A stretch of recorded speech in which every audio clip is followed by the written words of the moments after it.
ललिता अष्टोत्तरशतनामावलिः। ॐ ऐं ह्रीं श्रीं रजताचलशृङ्गाग्रमध्यस्थायै नमः। ॐ ऐं ह्रीं श्रीं हिमाचलमहावंशपावनायै नमः।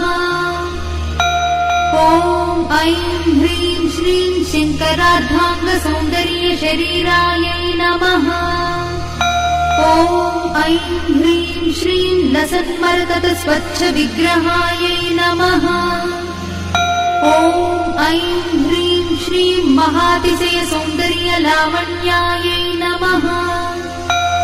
ॐ ऐं ह्रीं श्रीं शशाङ्कशेखरप्राणवल्लभायै नमः। ॐ ऐं ह्रीं श्रीं सदा पञ्चदशात्मैक्यस्वरूपायै नमः।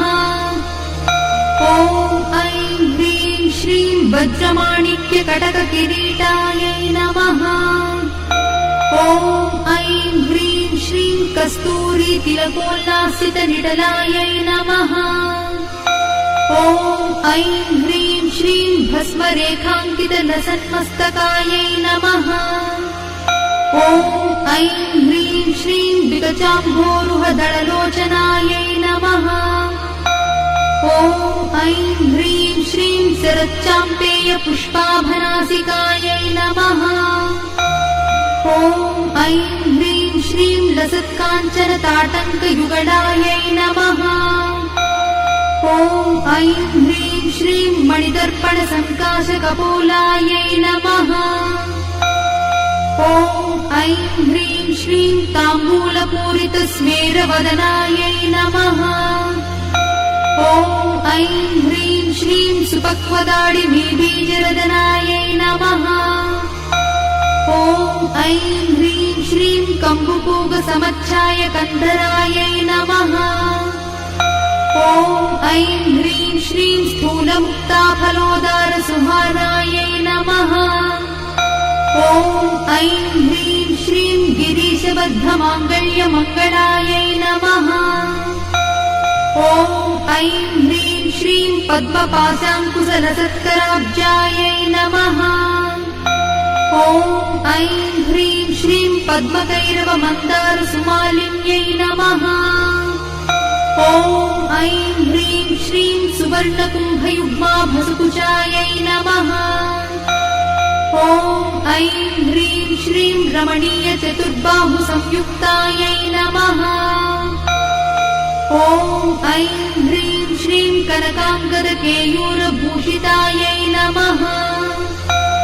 ॐ ऐं ह्रीं श्रीं बृहत्सौवर्णसौन्दर्यवसनायै नमः।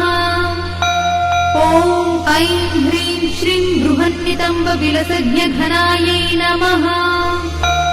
ॐ ऐं ह्रीं श्रीं सौभाग्यजातशृङ्गारमध्यमायै नमः। ॐ ऐं ह्रीं श्रीं दिव्यभूषणसन्दोहराजितायै नमः। ॐ ऐं ह्रीं श्रीं पारिजातगुणाधिक्यपदाब्जायै नमः।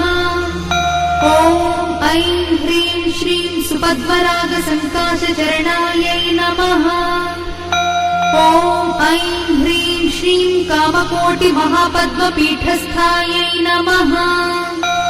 ॐ ऐं ह्रीं श्रीं श्रीकण्ठनेत्रकुमुदचन्द्रिकायै नमः। ॐ ऐं ह्रीं श्रीं सचामररमावाणी बीजितायै नमः। ॐ ऐं ह्रीं श्रीं भक्तरक्षणदाक्षिण्यकटाक्षायै नमः। ॐ ऐं ह्रीं श्रीं भूतेशालिङ्गनोद्भूतपुलकाङ्ग्यै नमः।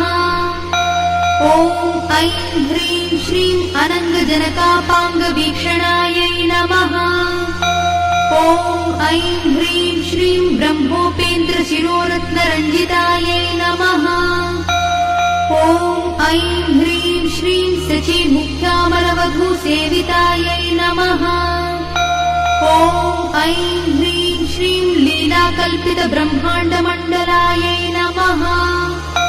ॐ ऐं ह्रीं श्रीं अमृतादिमहाशक्तिसंवृतायै नमः। ॐ ऐं ह्रीं श्रीं एकातपत्रसाम्राज्यदायिकायै नमः। ॐ ऐं ह्रीं श्रीं सनकादिसमाराध्यपादुकायै नमः। ॐ ऐं ह्रीं श्रीं देवर्षिभिस्तूयमानवैभवायै नमः। ॐ ऐं ह्रीं श्रीं कलशोद्भवदुर्वासपूजितायै नमः। ॐ ऐं ह्रीं श्रीं मत्तेभवक्त्रषड्वक्त्रवत्सलायै नमः। ॐ ऐं ह्रीं श्रीं चक्रराजमहामन्त्रमध्यवर्त्यै नमः। ॐ ऐं ह्रीं श्रीं चिदग्निकुण्डसम्भूतायै नमः। ॐ ऐं ह्रीं श्रीं शशाङ्कखण्डसंयुक्तमकुटायै नमः। ॐ ऐं ह्रीं श्रीं मत्तहंसवधूमन्दगमनायै नमः।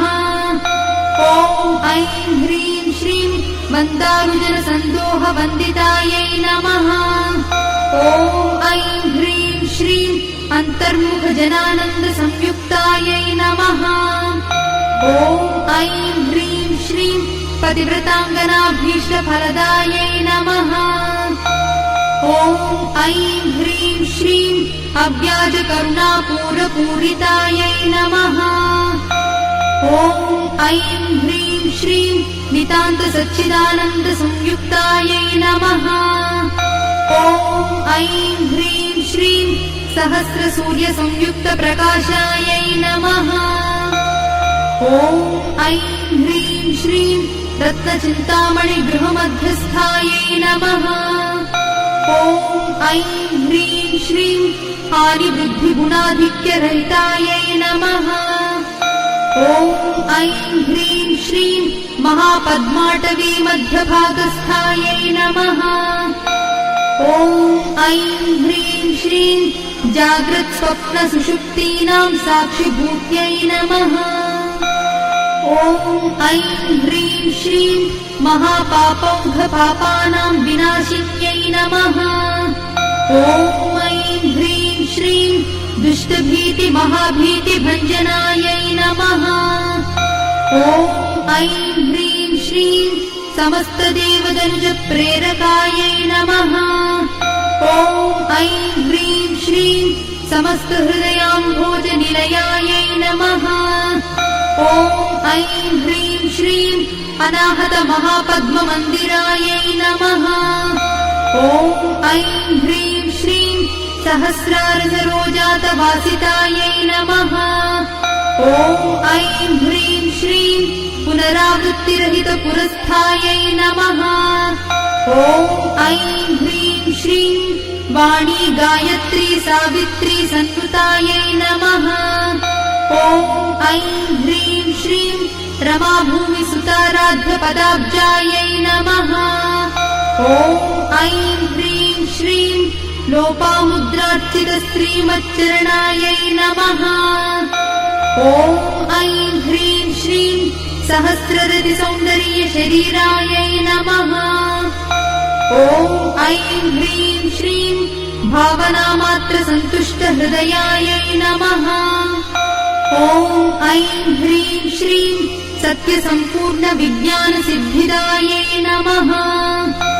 ॐ ऐं ह्रीं श्रीं त्रिलोचनकृतोल्लासफलदायै नमः। ॐ ऐं ह्रीं श्रीं श्रीसुधाब्धिमणिद्वीपमध्यगायै नमः। ॐ ऐं ह्रीं श्रीं दक्षाध्वरविरिद्भेदसाधनायै नमः।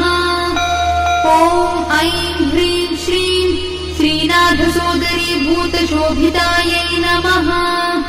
ॐ ऐं ह्रीं श्रीं चन्द्रशेखरभक्तार्तिभञ्जनायै नमः।